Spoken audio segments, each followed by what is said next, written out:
O âmbito era de 93 a 2003. Enfim, não era só sobre artistas portugueses. O que se pretendia era essencialmente mapear de uma forma digital essa história da arte nesse período, no que diz respeito àquilo que aconteceu em Portugal, portanto, com artistas portugueses e artistas estrangeiros, e também mapear o que os artistas portugueses fizeram lá fora nesse período. Digamos, o projeto Anamnese tem a ver com a minha formação de base, que é em História da Arte, e também por ter consciência de que havia uma falta de memória visual, até, essencialmente, relativamente àquilo que era um trajeto expositivo de um país que, a partir desse início dos anos 90, cristalizou, digamos, o seu sistema institucional. Como vocês bem sabem, enfim, podemos fazer aqui um largo trajeto, mas desde que foi iniciada a Fundação Gulbenkian, em 57, creio, a Gulbenkian praticamente assumiu uma posição solitária no sistema institucional dedicado à arte contemporânea em Portugal. E, portanto, só no final dos anos 80 e principalmente no início dos anos 90, com o aparecimento da Fundação de Serralves, que iria dar aso ao Museu de Serralves, com o aparecimento da Culturgest, com o aparecimento do CCB, com o aparecimento do Museu do Chiado, estamos a falar essencialmente de um desenho, de uma situação institucional que se mantém quase até aos dias de hoje.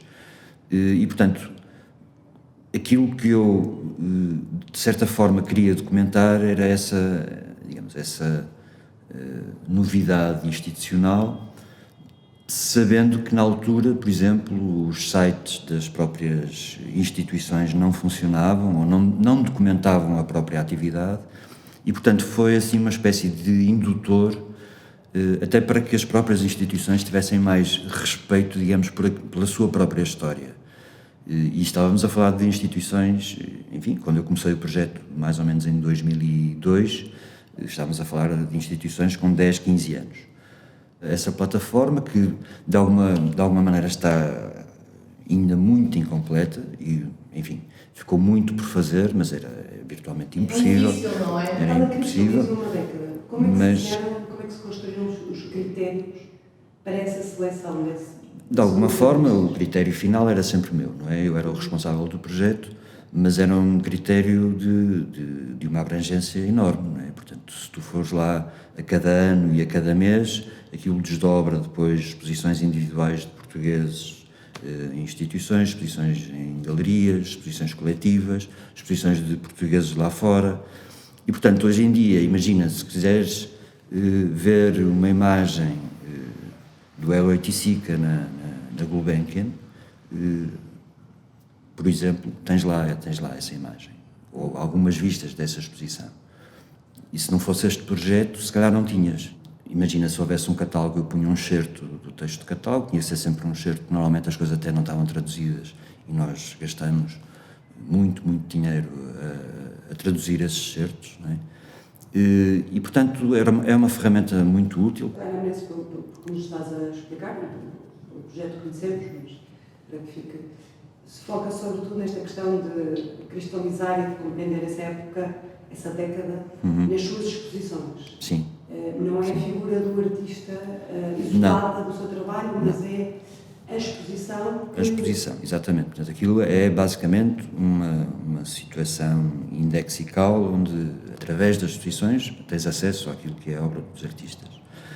Por acaso, numa secção do site, eu, a certa altura, também pensei que, se isto é para uma plataforma digital, poderia ter interesse aproveitar, enfim, como tinha um trabalho já mais ou menos continuado, mesmo no contexto internacional, e conhecia muita gente que conhecia artistas portugueses, mas que nunca tinham tido a oportunidade, por exemplo, de escrever sobre esses artistas. Ou outros encontros mais ou menos óbvios, sei lá,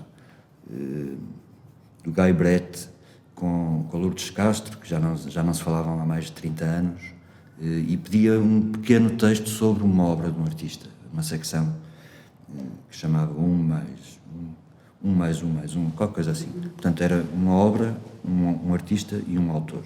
E, portanto, em alguns casos até eram críticos ou diretores de museu que eu conhecia, que os desafiava: olha, vai à própria plataforma, vê um artista que tu achas interessante e, se quiseres, fazes um pequeno texto para o projeto. 20 anos para o projeto, não é? Daqui a 2 anos vão fazer 20 anos, portanto 30 do seu início, o que já nos permite uma enorme distância, ou pelo menos alguma distância, não sei se é enorme, desde o seu início.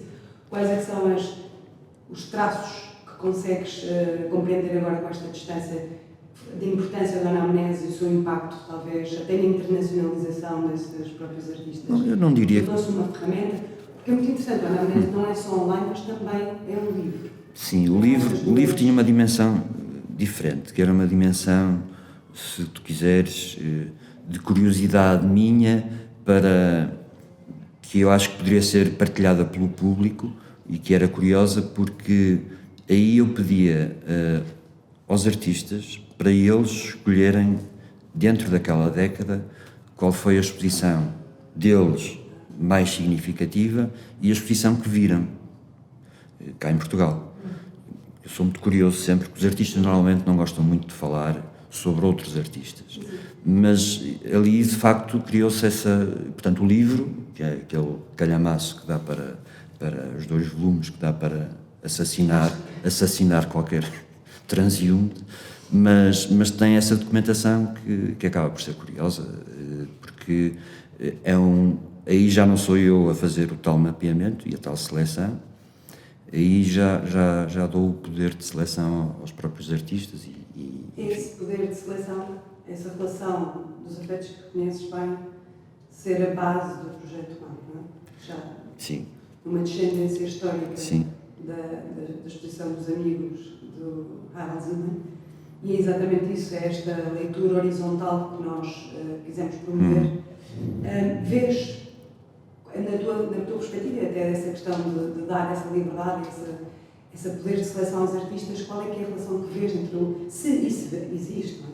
Entre o anamnese e o projeto MAP, que é um projeto que aparece poucos anos depois, quase Não, repara, anos depois. Eu acho que, digamos, eu como tenho sempre essa curiosidade, acho que é muito interessante, digamos, haver esse efeito de reação em cadeia, também porque cria de uma certa forma, algumas famílias de interesses comuns e partilhados que acabam por ser muito interessantes. E cada vez no projeto MAP, e cada vez, repara, cada vez mais nós estamos a perceber, isto é algo que tem acontecido muito nos últimos 10, sim, na última década, essencialmente. Cada vez mais estamos a perceber que os artistas começam a assumir com maior à vontade outro tipo de funções. Não deixa de ser recorrente hoje em dia ter exposições comissariadas por artistas, que era bastante raro, digamos, há 20, 30 anos atrás. Falávamos da metodologia e dos períodos que trabalhaste no Serviço Educativo, hoje falamos bastante desse primeiro trabalho em 89, depois a passagem pelo Lídio Pinho e, enfim, e quando há um pouco te perguntámos como é que fazíamos o subtítulo, disseste curador. Curador é como todos sabemos, é um emprego que uma pessoa não se... Ou seja, chamam-nos, não é? De repente um dia já não há volta atrás e és um curador, és um dos grandes curadores portugueses, mas tiraste história da arte. Hoje em dia há fábricas e formadas de curadores que saem nestes mestrados, que nós próprios somos resultado dessas formadas, mas não é assim contigo. Como é que foi esse trajeto da história da arte? Cuidar, porque quando falas de memória e falaste de José Barriese, há esse cuidado, não é? Essa questão de cuidar do artista, não é? Sim. Não vou para o seguinte, mas quero fazer 5 exposições para o conhecer inteiro claro. A sua obra. Não, repara, e dar a conhecer. Como é que essa...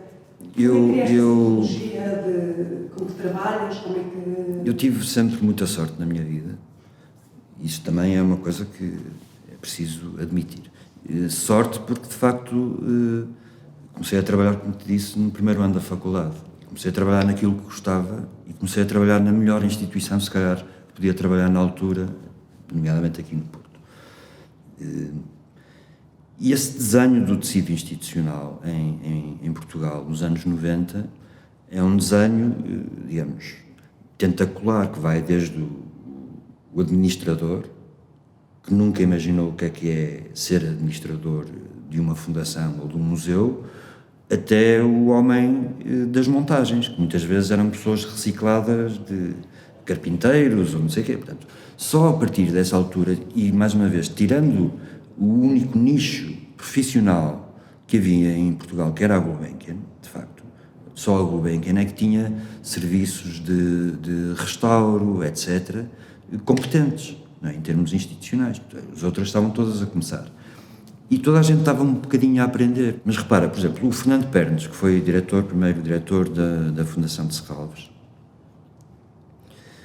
ele começa como crítico de arte, depois é diretor de galerias, que era uma coisa que hoje em dia, eu lembro quando fiz uma exposição no Pedro Oliveira nos anos 90, tive um artigo, não vou dizer o nome da pessoa, que não interessa nem o jornal, mas repara bem, tive um artigo em que 2 ou 3 colunas não falava sequer da exposição. A única coisa que falava era como é que era quase descabido que um curador ou crítico de arte, ou o que tu quiseres, ou que eu fosse na altura, que até era freelance,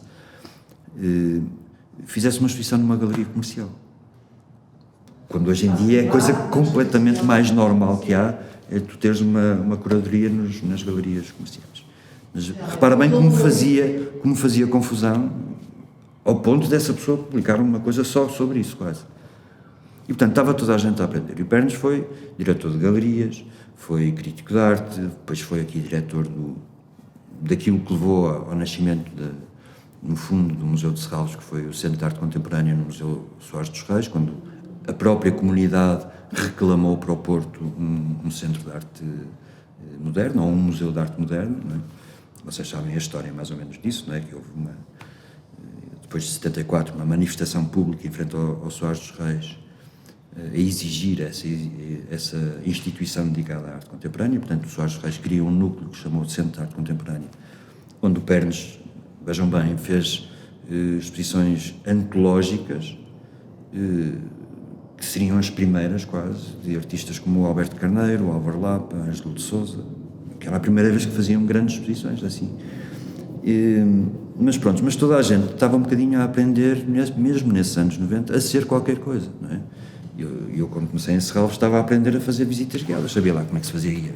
Eu comecei o serviço porque, no fundo, sabiam que eu gostava de arte, chamaram-me e tal, e eu, está bem, o que é que eu vou fazer? Chamei 5 ou 6 colegas meus e disse, vocês querem fazer isto? E, portanto, aquilo era uma palpadela.